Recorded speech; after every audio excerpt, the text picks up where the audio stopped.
Welcome to our morning edition of Arirang News. We begin with these stories making the headlines at this hour.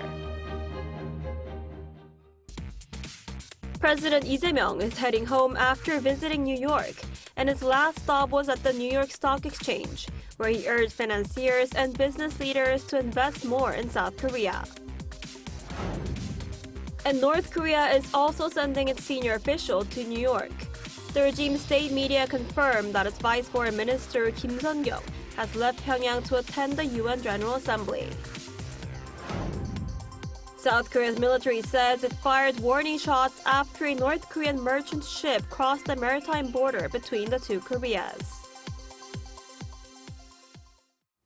We begin with President Lee Jae-myung's visit to the New York Stock Exchange, where he sought to attract more global investment before heading back to Seoul. Our presidential office correspondent Song Yoo-jin starts us off.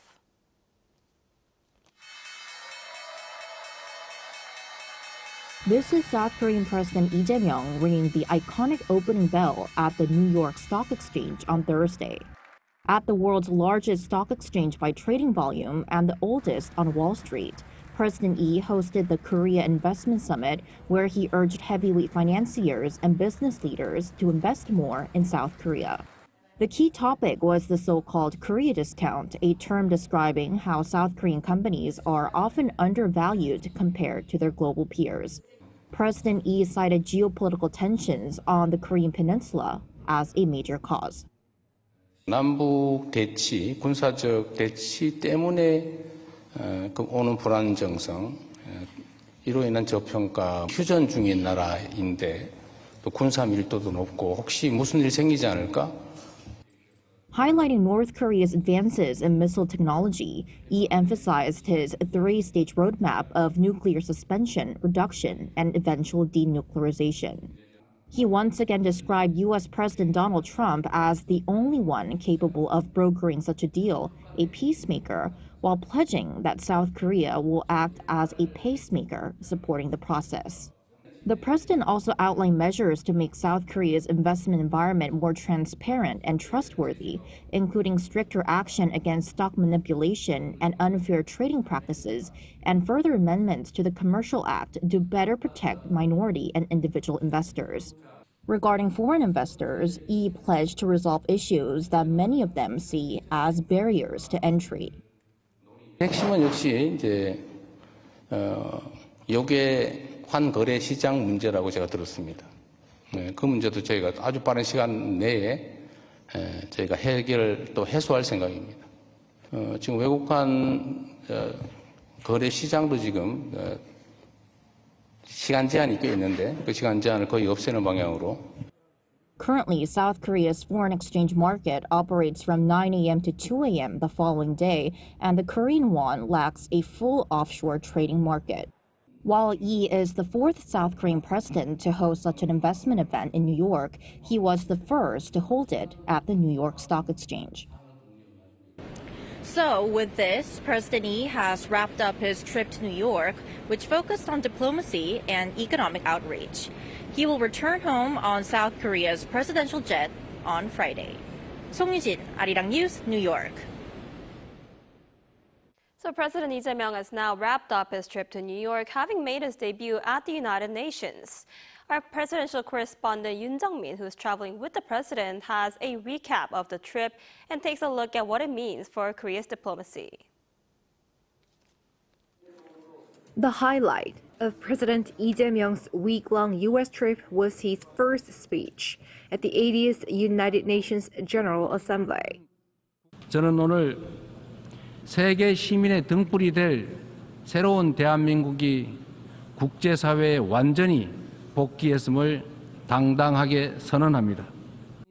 He was referring to Korea's recovery from the martial law incident last December as he introduced a new initiative to end confrontation on the Korean peninsula. 교류, 관계 정상화, 비핵화, 즉 END를 중심으로 한 포괄적인 대화로 한반도에서의 적대와 대결의 시대를 종식하고 평화 공존과 공동 성장의 새 시대를 열어가야 합니다. Another key takeaway was South Korea leading an open debate at the UN Security Council for the responsible use of AI at a time of growing uncertainty. No other South Korean leader has presided over the debate as chair. 대한민국은 글로벌 책임 강국으로서 AI가 인류의 지속 가능한 미래를 만드는 훌륭한 도구가 될 수 있도록 국제사회와의 협력을 주도하는 길에 앞장설 것입니다. Yi's UN debut means a lot for Korea's summit diplomacy, says his national security advisor, Ri Sung-nak. President Yi's trip to the United Nations shows summit diplomacy is now on a stable trajectory, something which has unfolded very quickly since the G7 summit right after he took office in June. Economic diplomacy was also at the center, with Yi having met BlackRock CEO Larry Fink, American financiers, and leaders from European countries, including the Czech Republic, for economic cooperation. The president also met U.S. Treasury Secretary Scott Bessent amid the allies' stalled trade talks to lower Trump's sweeping tariffs. This was President Yi's debut on the UN stage, a major platform for multilateral diplomacy and dialogue. As he concludes his U.S. trip, more summit diplomacy awaits the South Korean leader at home next month with APEC member economies. Yoon Jung-min, Arirang News, New York. So as you just heard, President Lee is now heading home after wrapping up his 5-day trip to New York. For more on this, we're joined today by Dr. Stephen Norper, President of Asia Dialogue. Dr. Norper, thanks for coming in today. Thank you. So President Lee has now wrapped up his trip to New York. What did he gain from this visit, and would you say it was a success overall? It was a huge success for both the president and really, in a much larger perspective, for Korea. It sounded all the right notes. Korea is back on the global stage after a confusing earlier part of the year. It was out in a very strong and affirmative way. A lot was said about prospects for peace and diplomacy on the Korean Peninsula. A lot was said on South Korea's behalf in terms of its role as a beacon of democracy, in terms of its economic opportunity, and the fact that the address at the United Nations was followed by chairing of a UN Security Council session for the first time, that on AI. A very key issue on the international agenda.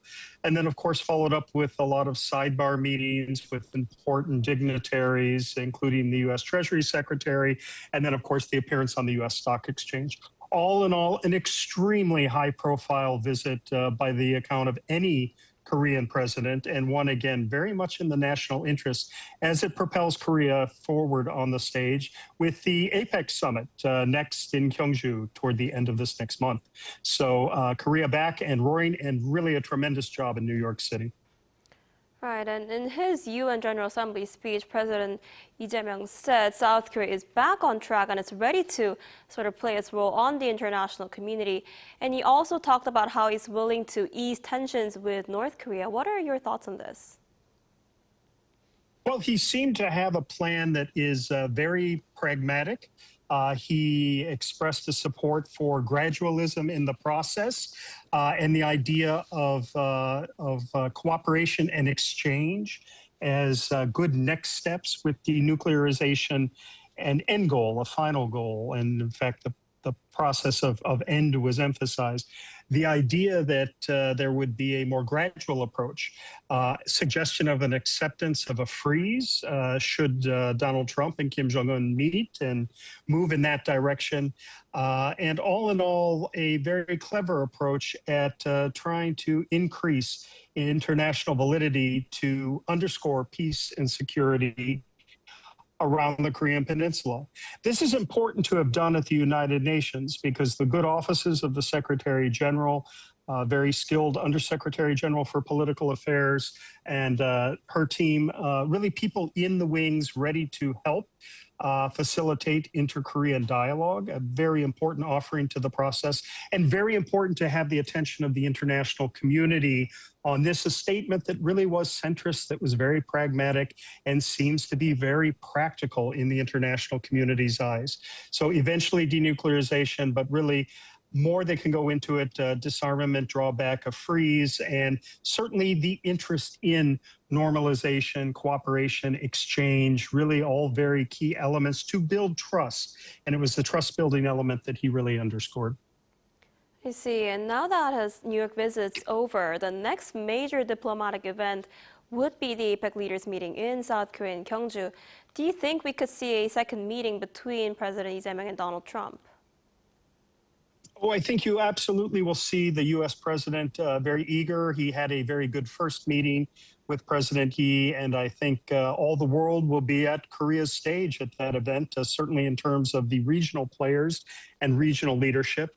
I think the Trump administration eyes not only that meeting with President Yi, but perhaps a stop first in Japan to gauge the new prime minister and to reassert on that level of U.S., Korean, and Japanese cooperation. And then, of course, Trump would very much like a sit down with Kim Jong-un at the border or in the DPRK, or perhaps at a third location like Moscow. And Trump is also eyeing a meeting with Xi Jinping in China and would very much like to be in Beijing before the end of the year. So a lot of potential prospects for the U.S. president on the Northeast Asia stage. And what South Korea is doing by hosting APEC is incredibly important. See, I guess we'll have to see how that goes. All right, Dr. Norpa, I'm afraid that's all the time we have for today. Thank you so much for your insight and time as always. Thank you. Always a pleasure. Thank you. The North Korean delegation departed on Thursday for the 80th United Nations General Assembly. According to the North State Media Korean Central News Agency on Friday, Deputy Foreign Minister Kim Sun-kyung departed from Pyongyang with the delegation, flying via Beijing to attend the session in New York. Kim is expected to deliver a speech next week where he will reportedly give North Korea's stance on issues such as Pyongyang's nuclear policy and the Russia-Ukraine war. This is the first visit by a senior North Korean official to the United States since January 2019. And this morning, one North Korean merchant vessel violated the de facto inter-Korean sea border, the Northern Limit Line. According to South Korea's Joint Chiefs of Staff, the ship crossed the NLL near Baekneungdo Island in the West Sea at around 5 a.m. The Joint Chiefs said the South Korean military issued warning broadcasts and fired warning shots in accordance with operational procedures, making the vessel retreat beyond South Korea's jurisdictional waters. The South military said it will maintain its readiness posture and firmly respond to any situation to defend the NLL, which Pyongyang calls a ghost line without legal grounds.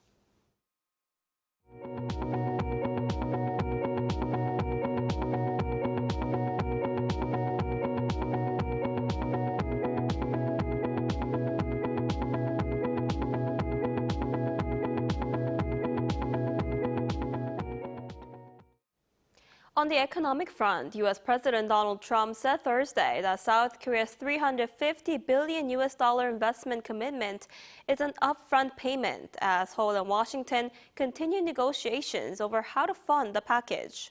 Speaking to reporters at the White House, Trump compared the figure to Japan's $550 billion pledge and credited his tariff policy with bringing in tremendous revenue. South Korea's investment package stems from a July trade deal in which Seoul pledged billions and other concessions in exchange for Washington lowering tariffs from 25% to 15%. The talks between the two sides remain stalled over details of the deal. And the U.S. leader has also announced another round of sweeping import taxes. In a social media post on his Truth Social network on Thursday, President Donald Trump stated that unless pharmaceutical companies are building factories in the United States, they will face 100% tariffs with no exception. Trump added that he will impose 50% tariffs on kitchen cabinets, 30% tariffs on upholstered furniture, and 25% on heavy trucks. He said this plan comes to protect domestic heavy truck manufacturers from unfair foreign competition. Meanwhile, Spain and Italy have sent ships to help a flotilla of boats attempting to deliver aid to the Gaza Strip after some of the boats were recently targeted by drones, which organizers blame on Israel. Meanwhile, 700,000 Palestinians have reportedly fled Gaza City. Our Lee Seung-jae reports. Spain and Italy are stepping up their naval presence in the Mediterranean to protect the global Samud flotilla, a coalition of 8 ships sailing toward Gaza. The flotilla has come under repeated drone attacks in recent days, which organizers blame on Israel. Italy said Thursday it is sending a second naval vessel, following the deployment of a frigate after one such attack earlier this week. Spanish Prime Minister Pedro Sanchez, speaking from New York where he's attending the UN General Assembly, announced that a warship will leave Cartagena on Friday.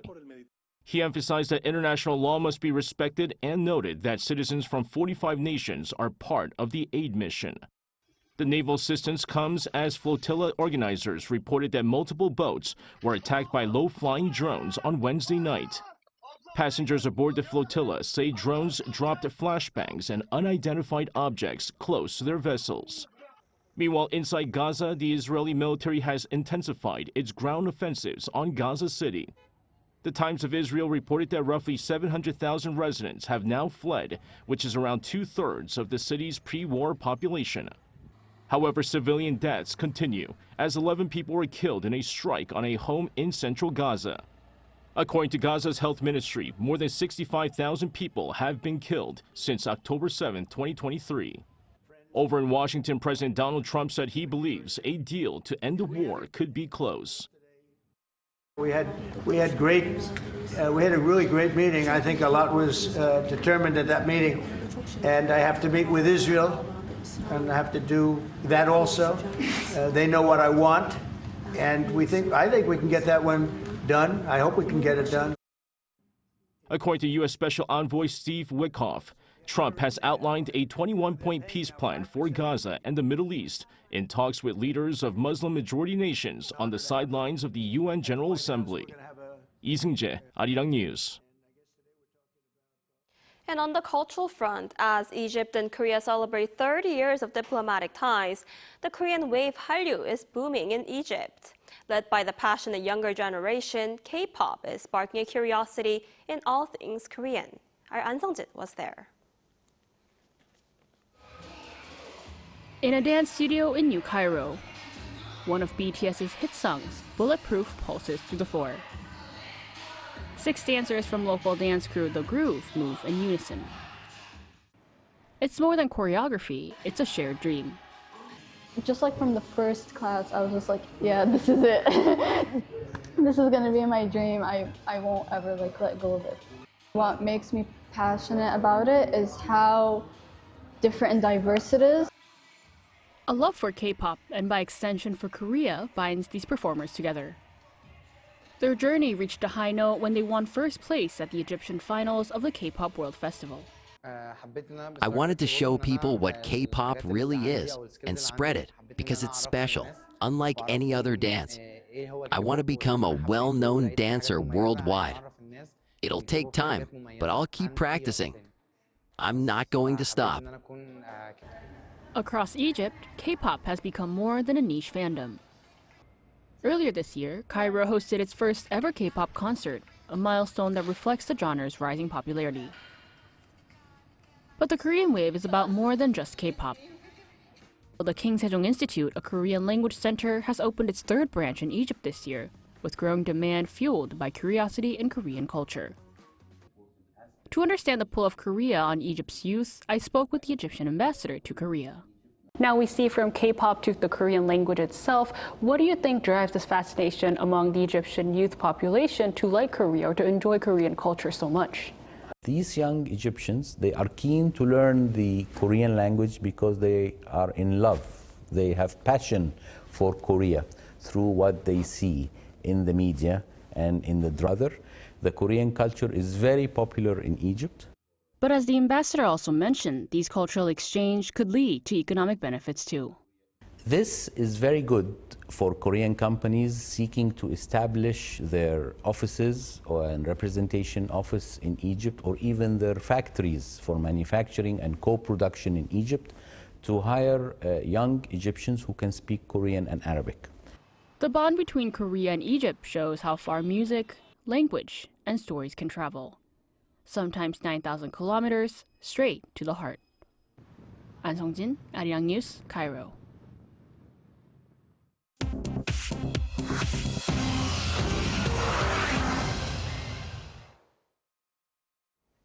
Good morning, I'm Choi Ji-hee, and this is The World Now. Beginning in France, where a Paris court has sentenced former President Nicolas Sarkozy to 5 years in prison for criminal conspiracy related to campaign funding from Libya. This is the first time a modern French head of state faces actual incarceration. On Thursday local time, a Paris criminal court found Sarkozy guilty of criminal association in a plot involving his aides and Libyan officials to solicit funds from then Libyan leader Muammar Gaddafi for Sarkozy's successful 2007 presidential campaign. The court sentenced him to 5 years in prison. Sarkozy, who served as president from 2007 to 2012, described the verdict as a national humiliation and vowed to appeal. However, he will have to spend time behind bars regardless of the appeal, as the court ruled on exceptional gravity grounds. 2 close associates were also convicted, and the start date has not been set yet.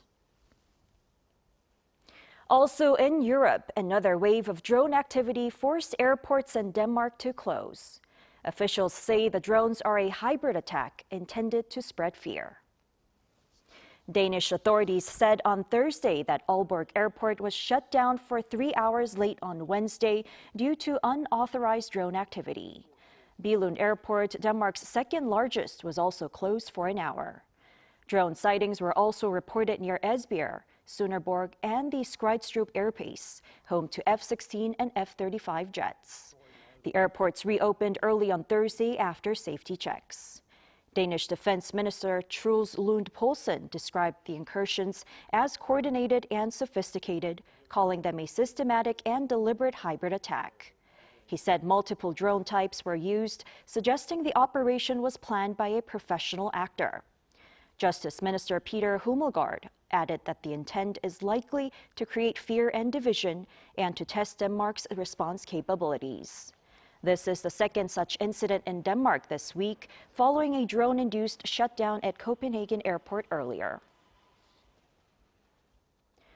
Protesters gathered in Mexico City on Thursday to demand transparency regarding the disappearance of 43 Ayotzinapa students in 2014 to mark the 11th anniversary of the incident. The crowd, consisting of parents, students, and activists, called on the Defense Secretary to release 800 pages of Army records related to the events of September 26, 2014. On that day, around 100 students from a teachers' college were on their way to a protest when they were intercepted by police. Clashes with the authorities led to 6 people being killed by police gunfire. 43 students went missing after the shootings, with eyewitnesses saying they were taken by police. The remains of 3 of the students have been found as of 2025. Finally, FIFA officially unveiled 3 mascots for the 2026 FIFA World Cup, reflecting all 3 host nations on Thursday. They're Clutch the bald eagle, representing the United States, Maple the moose, representing Canada, and Zayu the jaguar, representing Mexico. Each mascot embodies characteristics tied to its host nation, with Clutch being described as adventurous and unifying, Maple combining creativity and resilience, and Zayu symbolizing strength and agility. This will be the first World Cup with 3 host nations. FIFA president said the mascots will play a central role in the tournament's festive atmosphere.